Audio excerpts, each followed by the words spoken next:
को दर्ज कराए, ये क्यों जरूरी है?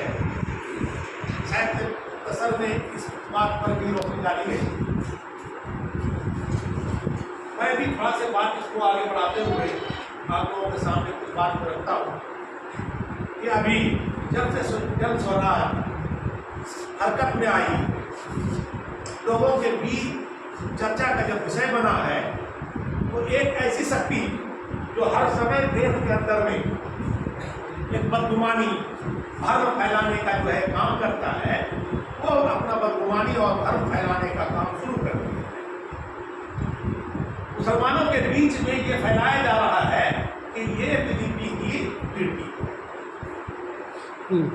और जो सेकुलर नाम नमूद के जो सेकुलर जमात है अभी हिंदुस्तान के अंदर, वे मतलब क्या उनके पेट में मंगोड़ से शुरू हो गए। अभी देख लीजिएगा, बीजेपी शांत बैठी हुई है। प्रशांत किशोर जी के रद्द अमल पर किसी तरह की कोई प्रतिक्रिया नहीं है, लेकिन हमारे जो राष्ट्रीय जनता दल है, राजद, तरह तरह के बयानबाजी शुरू कर दी। और उसके बाद हम मुसलमान आम लोग कितनी से जो है राजनीतिक शऊर रखते हैं, शायद इस बात को बताने की मेरे भाई क्या बताने की जरूरत है क्या? तो सारे लोग अपने इर्द गिर्द अपने गाँव में लोगों से मिलते होंगे, तो वो बातें छट करके आती होगी आप लोगों के साथ। सबसे पहला जो एक हरबा उन्होंने अख्तियार किया है कि इस पार्टी को बीजेपी के बी टीम के रूप में खड़ी करने का, इस जाल को कैसे छोड़ेंगे, इस भ्रम जाल को तोड़ करके कैसे इससे अपनी कौम को बाहर निकालेंगे।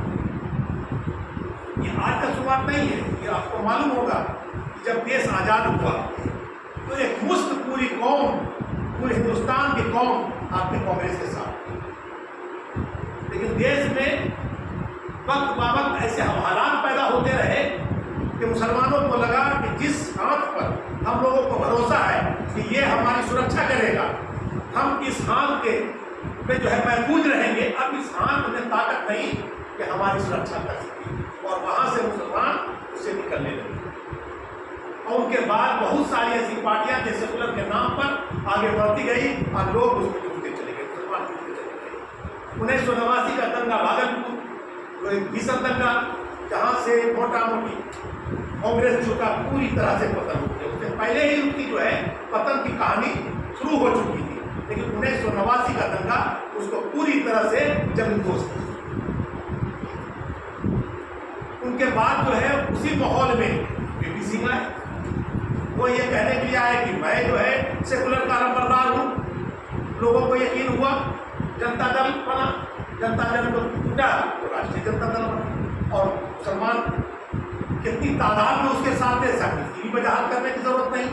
लेकिन इतनी कसीर तादाद में रहने के बावजूद, पूरी तन मन धन से हम उनके साथ रहने के बावजूद, हमें उस पार्टी से क्या मिला, इस बात का जो है आकलन करना। क्या इतने लंबे समय में क्या उन्होंने जितनी वादे मुसलमानों से किया वो धरातल को उतारने का कोशिश किया, या फिर सिर्फ वो वादे बनते रहे?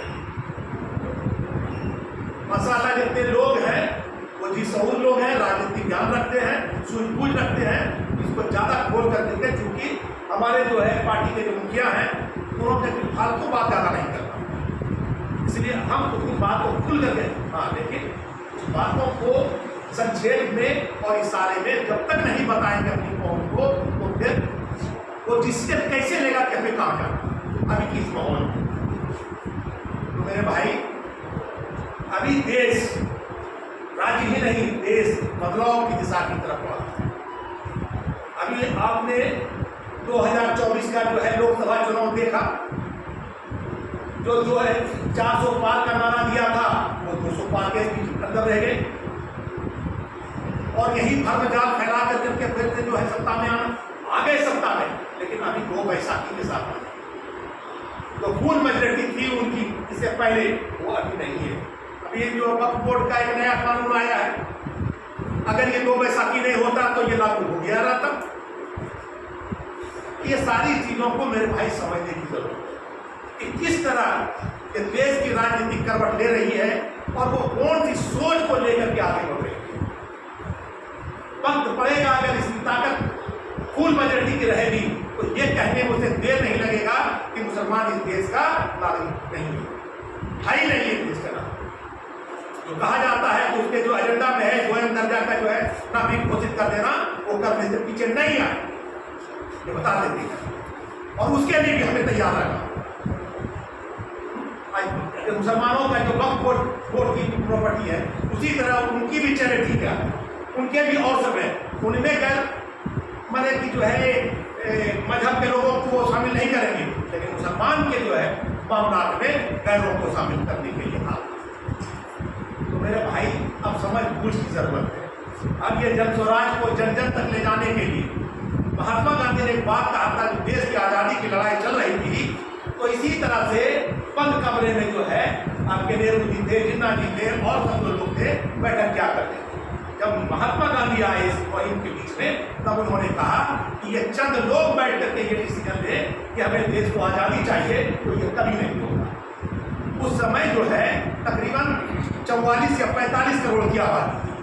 तो महात्मा गांधी का कहना था कि जब तक ये आज़ादी हमारा जन्म सिद्ध अधिकार है, ये 45 करोड़ लोगों के मुंह से, जुबान से और दिल से नहीं निकलेगा, तब तक ये देश आज़ाद नहीं। इसी तरह से ये जन स्वराज जो बड़ों से लेकर छोटे, गरीब से लेकर अमीर, हर जाति समुदाय के लोगों का समान रूप से विकास होगा। आज उठा करके देखिए, देश का जो है अभी अगर 100% यहाँ पर आपका कोई चीज है, 100 रोटी है, 100 आपके पास रोटी है मिसाल के तौर पर, और 100 आदमी है, तो न्याय क्या बताता है, इंसान क्या बताता है कि रोटी सबके बीच में तकसीम हो जाए। लेकिन आज के देश की जो संपत्ति है 44% मात्र 2 से 3% लोगों के हाथ में, 44%। अब गौर कीजिए, 2 से 3% और बकिया 44 में बचा कितना, 46% है, 56%। ये 56% 98% या 97% लोगों के बीच कितना जो है डिफरेंसेस है। ऐसे में जो है देख लीजिए, और ये मौजूदा सरकार देश की पूरी संपत्ति को जिस बेदर्दी के साथ माने अडानी, अंबानी और फला के हाथों में दिया जा रहा है कि ये आरक्षण को खाली किताबों में रह जाएगा, लेकिन सब जमीन पर कहीं लागू नहीं होगा। क्यों नहीं लागू होगा? ये सारी चीज प्राइवेट की तरफ जा रहा है। प्राइवेट को आरक्षण देगा भैया, तो आरक्षण को खत्म करने का ये विकल्प रास्ता। तो ये सारी चीजें हम लोगों को जाकर के जनता के बीच में पहुंचानी, क्योंकि जाने का शकल ये बता चुके थे, हम इसलिए दूसरी मौजूद पर बात करते हैं। आपके डॉक्टर साहब ने किस तरह से हम लोगों को 1 तारीख को जाना है ना, तो इस बात पर तो बहुत बात हो चुकी थी, हम उससे हट करके दूसरी बात को ला रहे हैं। इसलिए जन स्वराज को आने वाले समय में एक ऊंचाई माने कि जो है शिखर पर हम लोग देखें, तो हम लोगों को लड़ना होगा।